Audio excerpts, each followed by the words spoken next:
What is up, sickos? It's July 24th. Good morning, good afternoon, or whatever time you're listening. We got Weidman versus Rockhold 2 in the works for the Garden, Madison Square Garden in New York, UFC 230. Woodley's talking massive shit on all the welterweights on Ariel's podcast, and much, much more. I'm Dan from Oregon, here in the studios in the 541. This is the truth in MMA. Let's look into it. It shouldn't be such a big deal. History, science, education, energy, everything has always been controlled by the government since day one. CIA! Look at the time. You figure it out. You try to figure it out. No, it No, seems like because when people they would. look into it, it's common sense. When you look into it, So, yesterday, powerful Brit Okamoto from ESPN says, huge middleweight rematch between Luke Rockhold and Chris Weidman in the works for UFC 230 per multiple sources is the news that we got. What are you guys thinking of this fight? It's looking like that UFC 230 is quickly turning into a four-man tournament onto who's going to get the next shot after Kelvin, if that fight is actually going to be the one that goes through.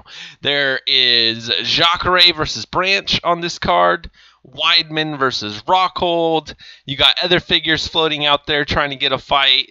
Costa, Adesanya and Silva looks like something that's gaining more and more traction, especially with Chael Sonnen out there tweeting that shit. And what's up to everybody in the chat? Frank, Steve, Kinshiro, Pulse, Michael, thank you everyone for coming along. And so, what is going on here? Costa calls out Weidman. It looks like, is this the fight that's maybe going to happen? Maybe he's managed by Ali Abdelaziz because Ariel starts running with it. And then, boom, Okamoto, his fucking coworker, drops this bomb out there. Like, nope, WME is not doing old versus young. They're just going to go with the rematch here. And it's kind of different in all reality, man, because that is what WME has been doing. I know that Anthony Smith and, Jesus, who the hell just got knocked out? That fight was a late notice fight with Shogun. And so that wasn't exactly something they had planned away from the start, but they did have Vulcan, who is going to be the new up-and-comer there. But, you know, WME, they actually love to stack up these New York cards. It seems like New York has almost become the new Las Vegas when you look at everything that's going on. And the fucking fans need something to get excited for, man. So there's like, that was a great fight, right? Up until that spinning back kick. Joe Daddy, I just want to see my name on the show in the chat window. Nicely done, Joe Daddy. There we go. Anytime you want, drop a comment down below or over the side, and you'll show up right there. But, so Weidman versus Rockhold. Is this going to happen at middleweight? Am I just fucking crazy here? What happened to Rockhold going to 205? His leg seems to be healing up. What do they got booked in Gus's future that they're not telling us about? It seems like Gus is going to come back in just one pay-per-view. He's not going to make 227. He's going to make 228. What the fuck is going on with all the divisions? Let's come back to that, though. Powerful Greg Rosenstein. I don't know who the hell this guy is. It's a shit. Wait, what? This shit is a circus, Tyron Woodley says to Ariel on the current state of the welterweight division.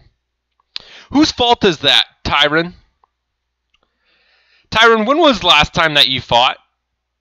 Could that have been a year ago, July 29th? Or July 30th, July 31st? Who is to blame for the state of the welterweight division.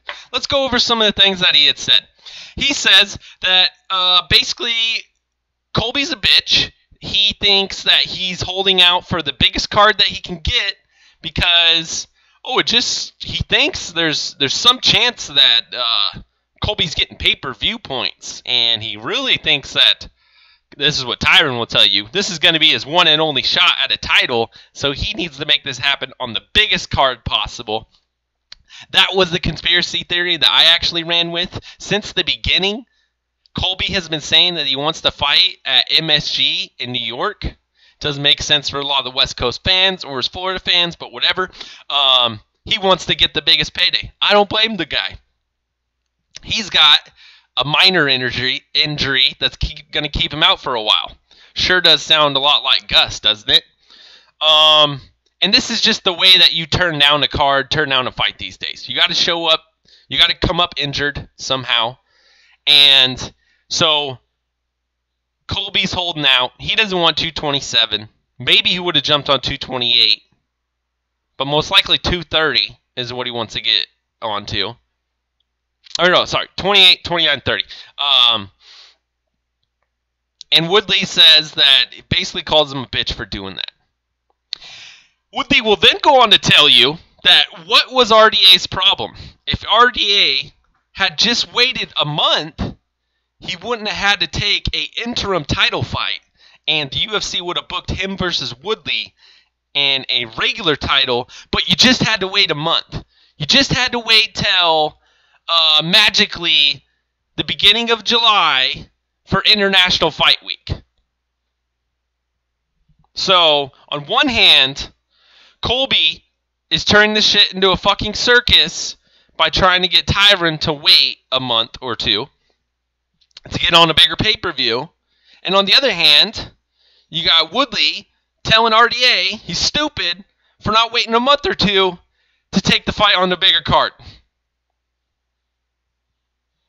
What the fuck? Do you even listen to yourself talk, Woodley?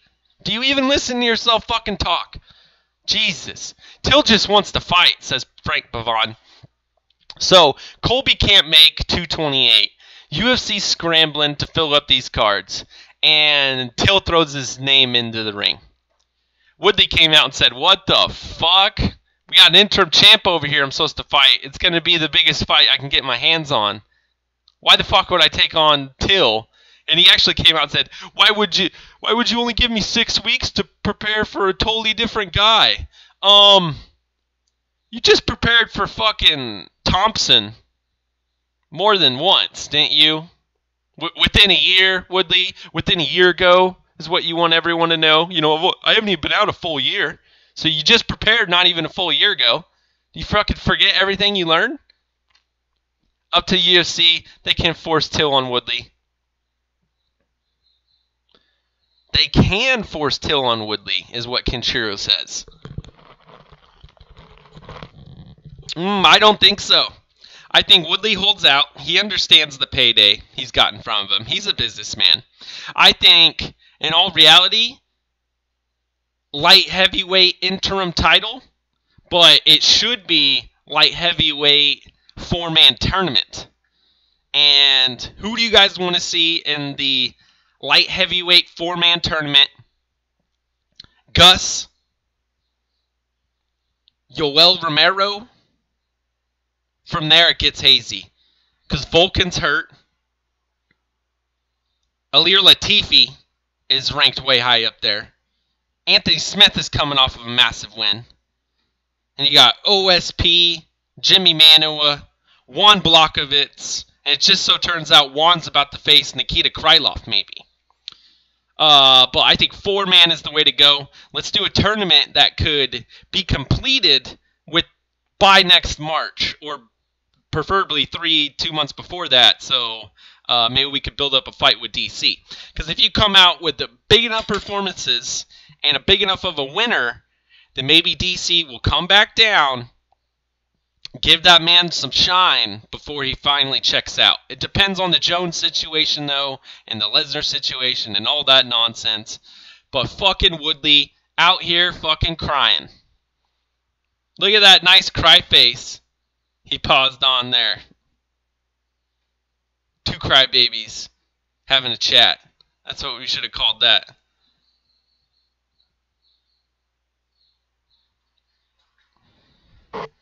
Bisping was UFC's only UK star. They knitted Bisping. They don't need Tyron. And Bisping fought many times as champion. Wait, what?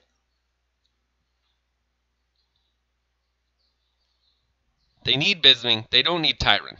And Bisping fought many times as champion. Why would you refer to Bisping? Who said Bisping? Oh, Frank Pavon. Can't force anyone to fight. They can. Woodley hasn't fought for more than a year. They can strip him if he rejects Till.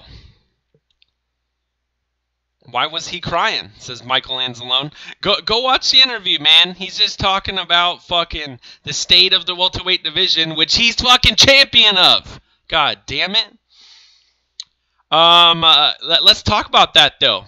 How long should you be able to be inactive as champion before the UFC rightfully strips you? A lot of the problems that goes on in the UFC is we don't have this shit in writing. I think that's one of the big problems. So let's say if you are champion and within 1 year's time you're not scheduled for a fight or you haven't fought, they strip you. But then you got your interim champ, which is actually usually used for people that are injured or having a long time period off, which is rightfully the situation. He gets injured. What's up, Junk Savage? What's up, El Chapo? Michael Anzalone says 1 month. You're champion. You don't have a fight scheduled within 1 month. Let's strip you. You sound like fucking Luke Thomas or some shit. No, Luke brought up something. He brought up, what if you're double champ? Should it be minimized for one of the divisions? Should we make it a little shorter? That just leads into stupid stipulations and weirdness, though. So why don't we just come up with one stipulation to go by? So how long? Should it be 6 months? Should it be 9 months? Should it be 12? Fucking, do you guys want to get crazy? I don't think it should go past then. There's no way it should go more than 12 months. Kenshiro, Frank, they stripped Connor twice. They could strip Woodley.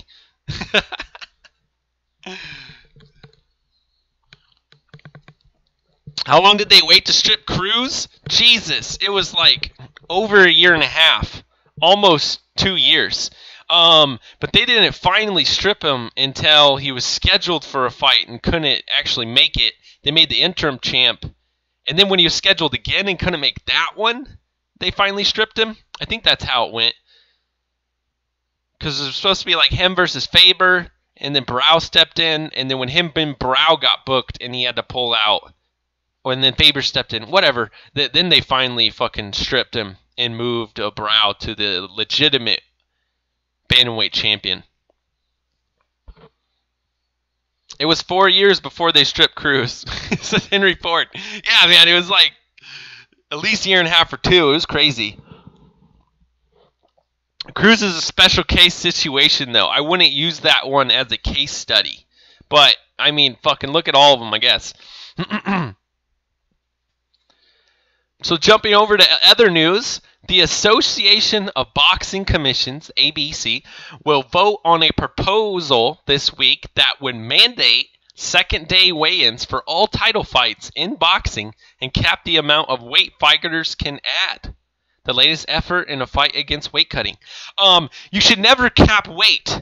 You should cap percentage of weight. If you're going to write this shit fucking down, just so you know, it's percentage, man, because 5 pounds at 125 and 265 is fucking light years apart. You can't even calculate the percentage. You could try, but you can't. You could try.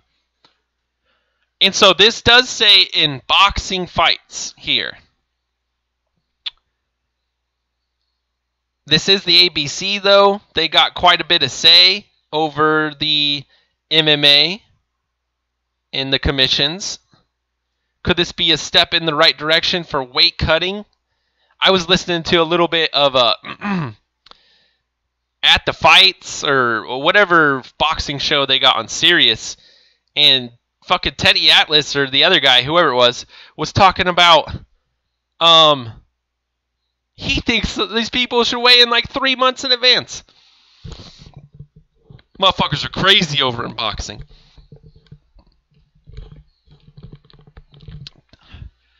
Tyron won't get his payday into July. He used up his escape fight cards. If UFC says fight, he must fight too. Dan, how about 4 months? Michael Anzalone says 4 months. If you haven't scheduled, let's strip you.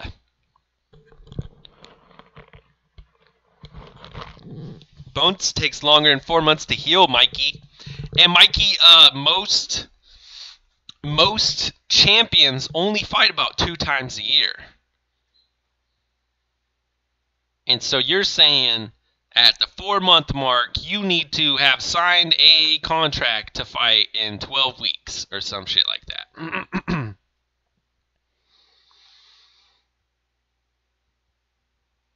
I'd be down for something like that, man. I think 4 months interim title and then like 9 months strip the motherfucker.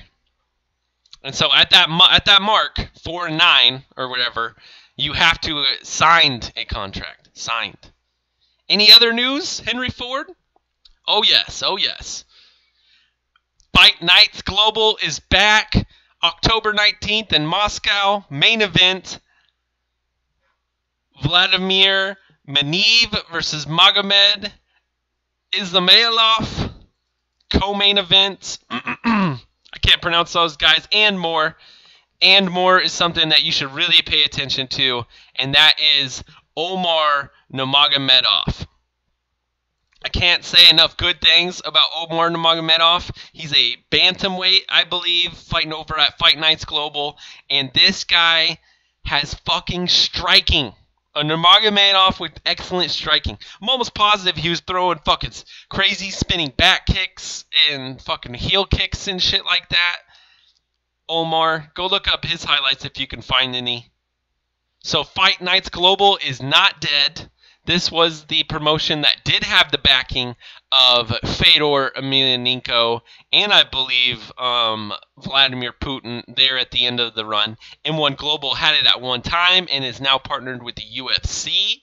So Fight Nights Global isn't gone. We still got some Russian promotions out there. We'll have something to do on these Friday and Saturday mornings when they're actually hosting events. Super stoked for this shit. Frank Pavon, less weight classes, more fights. Nah, I'm totally against that, Frank. But let's show more fights. I love that. Dillon Danis takes to Twitter. Henry Ford. All right, Henry. We're almost there, Henry. Hold on. Is it better to live one day as a lion than 100 years as a sheep? Says Dillon Danis. Dillon Danis is some fucking weirdo over on Twitter and social media, in my eyes at least. And he's always saying some weird, stupid shit like he's fucking king of the world. Like he's John Jones or something. And so, Damian Brown, oh look, Dillon Danis living a day as a lion. If you guys haven't caught this animal fight clip, creatures fight.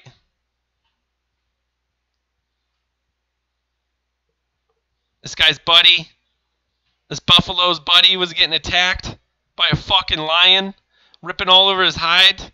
And he said, fuck you! Launches him with the horns. Here's the slow-mo for you. Let me hook ya. Who you think you are, bitch?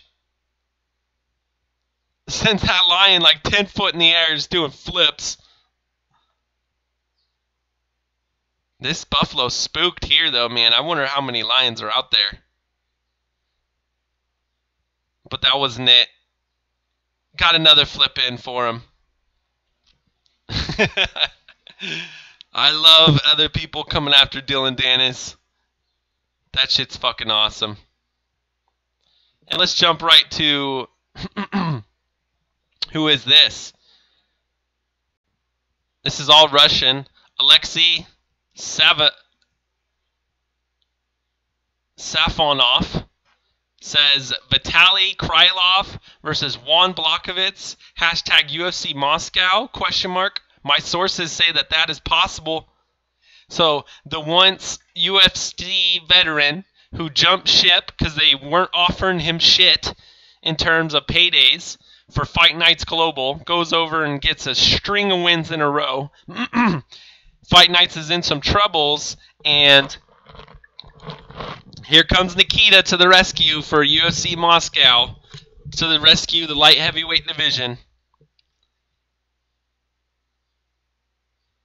Big Marcel retweeted it, so it's definitely possible. This is exactly what I want to see. I want to see fucking Russia versus the world over here. Marbek Tasimov needs to get on here. Man, you could just... there's well more than 12 fighters in the UFC that are from Russia. Russia versus the world.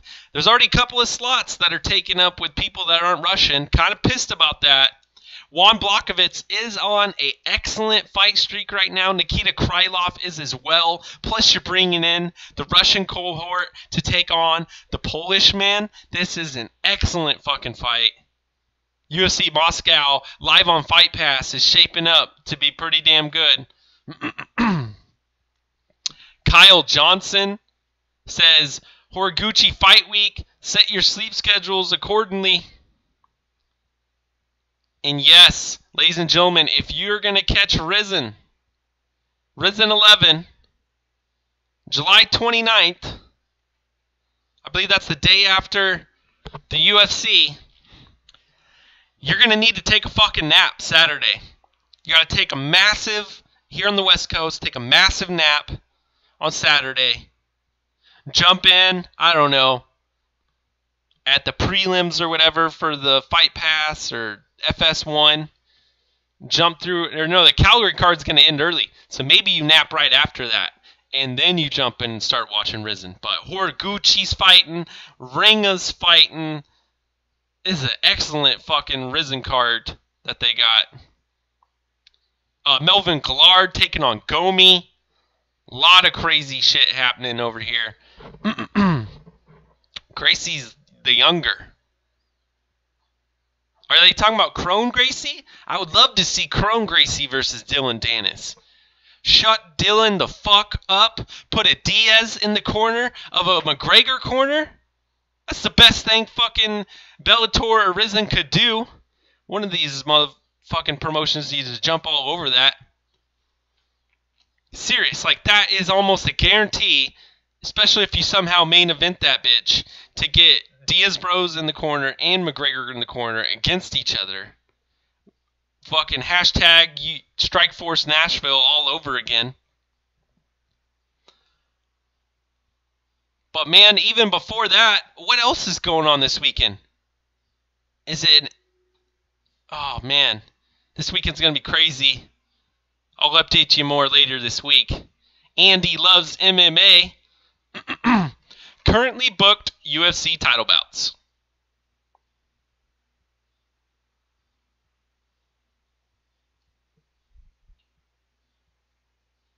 Me and Jay Smooth had touched on this. How all the divisions are held up and stagnant and there's literally nothing going on right now. Nunes is hurt. Cyborg's not booked. We don't know what's going on with Max Holloway. Conor McGregor, Tony, fucking Habib situation at 155s. Woodley's fucking destroying the 170-pound division. He pretty much has done it ever since he knocked out Lawler. 185, they sent fucking Whitaker at Yoel Romero twice. That held up the division for a long-ass time. And then you got DC at 205 and 265. UFC is dying, says Frank Bavon. Yup, man, I was listening to fucking, what podcast was it? I'm not sure. Yesterday, as I was floating the river, and they were saying, I think it was co-main event with Chad Dundas and Ben Folks, and they said that the WME is coming in to make a cash grab. They bought for $4 billion. They're going to make as much fucking quick money as they can, and they're getting the fuck out, which is way different than the Fertittas. The Fertittas kind of saw themselves as the men that were holding the reins of the whole MMA sport. They were going to drive it into the future. And so they're thinking long term, they're thinking international, longevity, sustainability, and that is 100% not what we're getting from WME. It's fucking super fights, cash grabs, 5% fucking increases for no goddamn reason, 13 stupid fucking 100,000 buy pay-per-views that we're getting a year. They knew the ship wouldn't last. As soon as they sell for $4 billion equaled the death sentence for the UFC. As soon as they went all corporate and all that shit, man. You know what? The sport's going to be okay. UFC most likely is not going to be okay.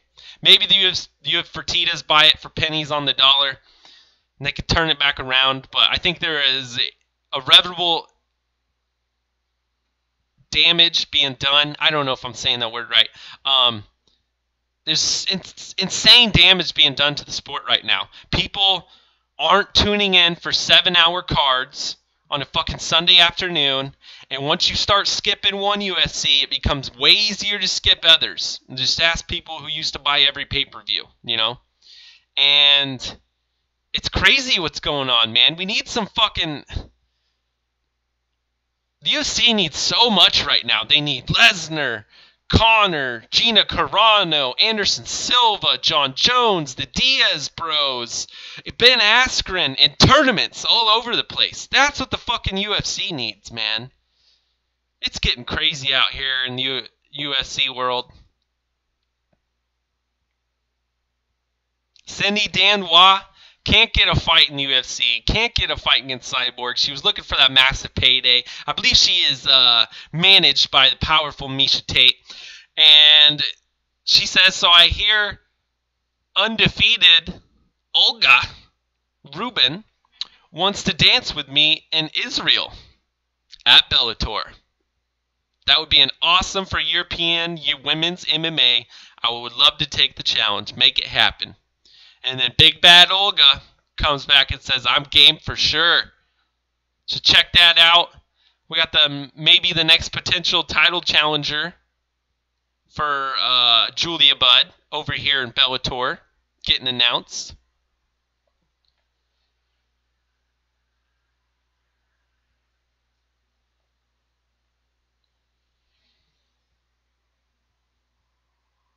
Oh, sorry, I'm reading the chat, not talking.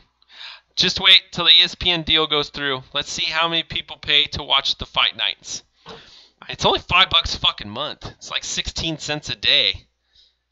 It's nothing. It's cheaper for the amount of content you're going to get through ESPN Plus, because you don't have to get just MMA. You can watch whatever the fuck you want on there. I think the ESPN move is the best thing that did happen, but the keeping with 13 pay-per-views is going to fucking kill it. It's going to kill it dead. MMA DNA on Twitter. Jamaal Chun will make his Brave CF debut at Brave CF 14 against Alejandro Pato Martinez August 18, 2018, and this is the first MMA event to go to Morocco, the Tangier in Morocco. So it's some can't miss shit there. Big things happening worldwide in MMA. Kenshiro, price back to 60. What? You think people are still going to pay $60?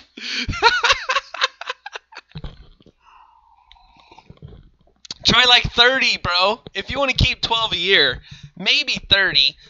An all-exclusive package like fucking WWE did, and they got 2 million subscribers with their $10 network. That's working out for them. and they're all exclusive there. 60 is a fucking joke. If you're doing 12 a year at 60, you're fucking retarded, in my opinion. You have a fucking retard at the helm of your company.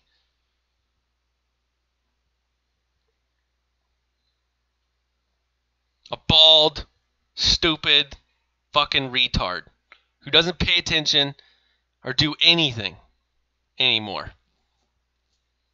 But he did throw Nick Newell on Dana White's Contender Series. This man's going to have some hype behind him. This might be one of the highest viewed Dana White Contender Series yet. Potentially going to take out even the Hardy episode. Pulse, Jacare versus Branch is official. Oh yeah. We rode through that news a little bit ago. A few days ago. But Jim Crute, who is out of this Aussie, New Zealand scene that these people love. He's a 205er coming in to do the goddamn thing. We got a heavyweight fight on here. Featherweight with a guy who's 6-1 versus 5-0. Mike Davis versus Sadiq Yusuf. Chase Hooper versus Kanan Kwale. Some Hawaiian. Another featherweight fight. This shit's going to be going on live and exclusive on Fight Pass. Alex Munoz trains at Team Alpha Male, so he's tough, says Henry Ford. Yeah, we'll definitely see what the fuck happens here, man. So make sure you tune in for Dana White's Tuesday Night Contender Series. I should be done floating the river by then. That's 5 p.m. start time, I believe. Maybe 6. Maybe it's 6. And that's always p.m. if I'm referencing any times for everybody. Dan, do you think Bellator will take from UFC one day, leading MMA organization? In the USA, it's possible. I mean, let's see what happens, like they said, with the UFC deal. And let's see what happens with this debt that they have to pay off. I mean, it's become so fucking stale. All the best fighters are held up in the stalest fucking promotion out there. It sucks, man. Matt Hamill wants back in the UFC. Book him against Juan and avenge his only loss. Oh, book him against John. Pulse resurrected. Frank, this is off topic, but BLT was telling me about the show Fools and Horses. Old school show. Is it worth checking out? Oh, Kishiro, what did you say about the $5?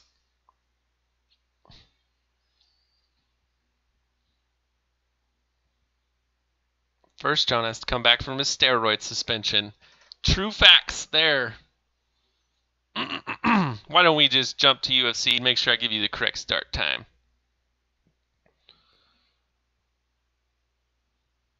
But man, it's the summer of MMA with Dana White's Tuesday Night Contender Series. And there's just the massive number of events they give us. The International Fight Week. It really does seem that UFC has gravitated towards the summer, and they're trying to latch themselves onto that to becoming their season. I said a lot about the $5. $50 a year, and you get essentially what used to cost you $100 on Fight Pass. I think that's a no-brainer. And you're going to go from like 4 exclusive international Fight Pass cards to 20. So what, you used to get 4 international ones for your Fight Pass exclusive year-long annual membership. And now you're going to get 20 fucking fight cards for $50 a year. It's insanely cheap. Plus, you're going to need it for the prelims and a bunch of other nonsense. Dana White's Tuesday Night Contender Series coming there? Who knows? or Dana White's Contender Series, let's say. Okay, so 5 p.m. Pacific time, 8 p.m. Eastern time. Get in, get out. Almost a guarantee you'll be done by 10 or 7. It's an excellent quickness of an event. And oh shit, we're going to have 8 fights on Fox on Saturday. 5 exclusive Fight Pass prelims. So definitely tune in for that. We'll see how many we get on this card. Is Moss going to go live at 6 p.m. for the prelims? Probably 7. And that's Eastern time. Oh shit, so it looks like for us, we're probably going to get Johnson versus Makhachev in the main event. But Mystic Moss might go all 8 here. He's a crazy motherfucker. UFC pay-per-view values went down and they upped the price, and people keep being pulled from pay-per-views after people paid for the pay-per-view too. Yeah, excellent point, Kenshiro. Why the hell was Gus injured Friday, but we never knew, and yet they ran a promo, not on Saturday, but on Sunday for him to be on there. Can stream the fights in high quality and be 2 minutes in front of the MMA Holes reaction show, and he pays for it. I'm looking up episodes in a bit. Pay-per-view sucks, says Paul. See, it's dead. It's fucking dead. They can do like 3 or 4 a year. Some tentpole shit that Bellator was trying to pull off, you know. It's not sustainable. All the guys who were stars are gone. UFC hasn't built any stars. Everyone's been hidden behind pay-per-views who are halfway close to stars. And we got 200 fucking thousand fans watching this shit, dude. Like, what? This isn't growth.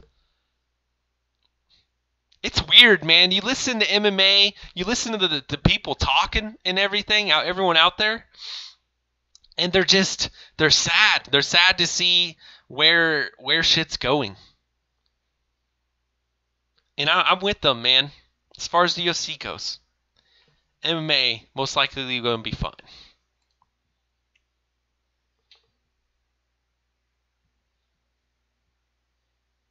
Crick free is what they use. Check out this news. Croatia has decided to donate all 21 million euro prize money and bonuses to underprivileged children so that they can go on summer holidays. Holy shit, Croatia. If you, the tiny little country that could, wanted us to like you any fucking more, Jesus, you gotta go and pull a stunt like this. Amazing country. Everyone deserves a holiday, as they would say, or a vacation. That's some pretty cool shit there. Nicely done, Croatia. What else we got, Chen? When your vegan friends invite you to eat. Oh, shit.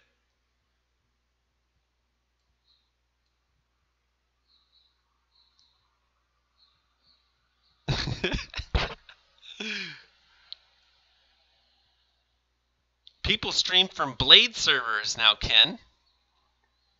Crick free. I use Pulse every sport channel. I wonder if I could get that on my Kodi or my Amazon Fire.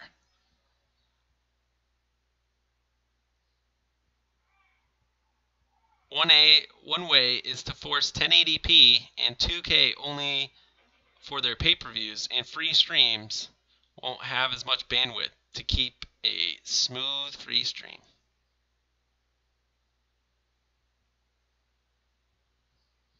Get 400 KB for normal, 2000 KB if you pay. Use AdBlock, says Frank Pavon. So AdBlock and Crick free. Powerful Frank. Frank, you might have to make a video about this, brother.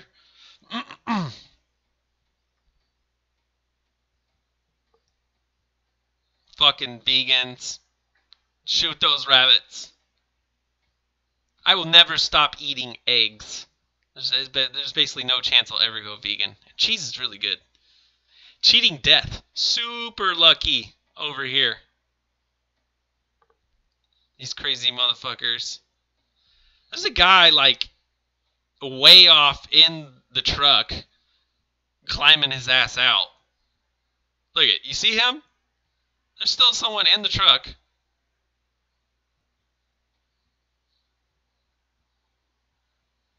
Tying a rope or some shit.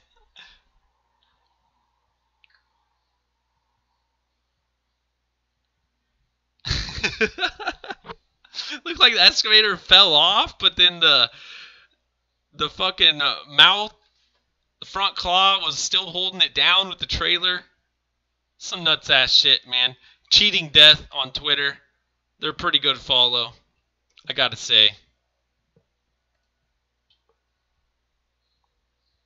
So, Frank Pavon, make us a video about Crick Free. Teach us about this shit. This might be worth knowing. And everybody, let me know in the comment section down below. Is Rockhold versus Weidman really something that you want to see in Madison Square Garden? Almost officially on that pay-per-view. Or did you want to see these guys take on two Young Bucks themselves? What the fuck is Rockhold doing at 205? So many fucking questions. Let me know. And if you ever have any questions you want to get on the show, just tweet them at me. And that's going to be it for today, July 24th, The Truth in MMA. So, thank you everyone in the chat for stopping by. Until next time, back to you sickos. I'm out of here.